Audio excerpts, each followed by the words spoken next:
प्रकाश Rajurkar memorial trust द्वारा गाथा श्री राम मंदिर की और राष्ट्र सर्वोपरि 2 दिवसीय कार्यक्रम सफलतापूर्वक संपन्न हुआ। तो आइए देखते हैं विराट न्यूज लाइव की यह खास रिपोर्ट। बताइए कि आज जो प्रकाश राजुरकर मेमोरियल ट्रस्ट द्वारा जो श्री राम जी की कथा और राष्ट्र सर्वोपरि कार्यक्रम का आयोजन किया, सर क्या कुछ बताना चाहेंगे इसके बारे में? मैं सबसे पहले तो मीडिया का बहुत धन्यवाद अदा करना चाहता हूं। प्रकाश राजुरकर मेमोरियल ट्रस्ट द्वारा मैं इस समिति का सह सचिव था और मेरे साथ समिति के दूसरे सह सचिव आशुतोष जी फडणवीस है। तो ये जो आयोजन था, एक तो अपने आप में एक अलग था, जो ये था कि 25 साल प्रकाश राजुरकर मेमोरियल ट्रस्ट को हुए और हम जानते हैं कि हम संघ की शताब्दी में मना रहे हैं। तो ये दोनों चीज़ें ध्यान में रखते हुए प्रकाश राजुरकर मेमोरियल ट्रस्ट का ये विचार था कि जो हमारा राष्ट्र प्रेम, राष्ट्र भक्ति और हमारे राम मंदिर का इतिहास ये नए जनरेशन तक पहुँचे, ये सोचकर ये दोनों कार्यक्रमों का आयोजन प्रकाश राजुरकर मेमोरियल ट्रस्ट द्वारा किया गया और रसिकों ने भी बहुत उत्स्फूर्त ऐसा प्रतिसाद हमें दिया। कल का जो प्रोग्राम था उसमें करीब 3000 लोग यहाँ पे उपस्थित थे और आज भी करीब 2-2.5 मेरे ख्याल थे, ऊपर युवाएं भी बहुत थे आज। हाँ, तो और जो हमारा जो उद्देश्य था कि युवा लोगों तक ये सब इतिहास पहुंचना चाहिए, हमारी लड़ाई क्या है, स्वतंत्रता संग्राम क्या है, संघ का योगदान क्या है, ये पहुंचना चाहिए, इसलिए इसका आयोजन किया था।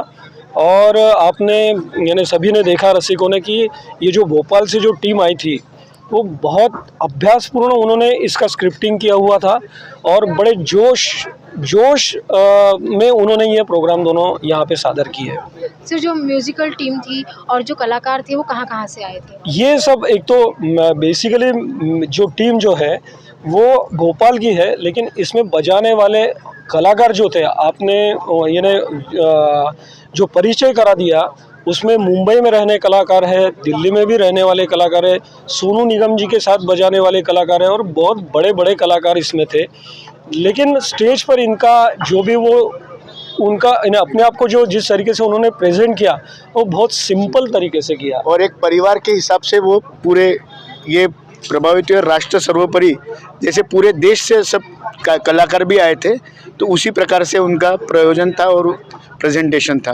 आपको परिचय दे दीजिए। मैं आशुतोष फडणवीस सह सचिव हूँ प्रकाश राजुरकर ट्रस्ट का। राष्ट्र सर्वोपरि और श्री राम गाथा संयुक्त कार्यक्रम था जी। राष्ट्र सर्वोपरि में क्या था, मुख्य क्या था? राष्ट्र सर्वोपरि में देश का 100 साल का इतिहास था, उसमें अलग अलग लोगों का जो सहयोग था कि जिन्होंने राष्ट्र के प्रति अपना बलिदान दिया और उस प्रकार से संघ की भी शताब्दी वर्ष था, राष्ट्रीय स्वयंसेवक संघ का भी उसमें इतिहास और उन्होंने किए गए कार्यों को व्यतीत किया गया। श्री राम मंदिर की टाइटल दिया गाथा श्री राम मंदिर की, इसमें मुख्य रूप से क्या कार्यक्रम में दर्शाया गया? अभी हम जानते हैं कि हम राम मंदिर के बारे में सिर्फ कार सेवा जानते हैं कि 2 कार सेवाएं हुई और जो न्यायालय का जो लड़ा था वो मालूम है, लेकिन एक्चुअल राम जी का जन्मस्थान कैसे पता चला ये हमें कल के प्रोग्राम से पता चला, जो हमें मालूम नहीं था। पुराना इतिहास जो है पूरे 500 साल से जो अभी तक होता है वो ऐसे पुराना इतिहास जो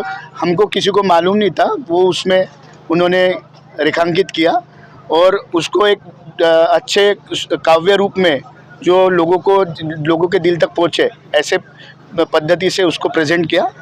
तो वो काफ़ी अच्छा। इस तरह से संगीतमय कार्यक्रम आगे भी जारी रहेंगे क्या? इस तरह से हाँ, हम लोग प्रयत्न करेंगे कि इस प्रकार से लोगों तक बाकी भी चीज़ें पहुँचाएँ, युवाओं तक बाकी की चीज़ें पहुँचना चाहिए, उनके तरफ इतिहास जो है वो प्रॉपर इतिहास, सही इतिहास पहुँचना चाहिए, ऐसे हम लोग प्रयत्न करते रहेंगे। बिल्कुल सर। सर जैसे कि ये कार्यक्रम बहुत सफलतापूर्वक संपन्न हुआ है, सर आप कुछ जनता को बोलना चाहेंगे? नागपुर की जनता को नागपुर के जनता से हम बहुत बहुत आभारी है प्रकाश राजुरकर मेमोरियल ट्रस्ट द्वारा। अगर यानी हम सब, हमारी तरफ से तो हमने सब किया, लेकिन अगर लोग नहीं रहेंगे तो इस प्रोग्राम को यानी जो लोग आए उन्होंने जो प्रतिसाद दिया तो उसके वजह से भी ये कार्यक्रम एक सफल हुआ है, ऐसा हम मानते हैं। और अच्छा और प्रतिसाद मिले ऐसी हम लोग आगे इसमें आशा करेंगे। बिल्कुल जी जी। हमारे चैनल से बात करने के लिए बहुत धन्यवाद। धन्यवाद। Thank you sir.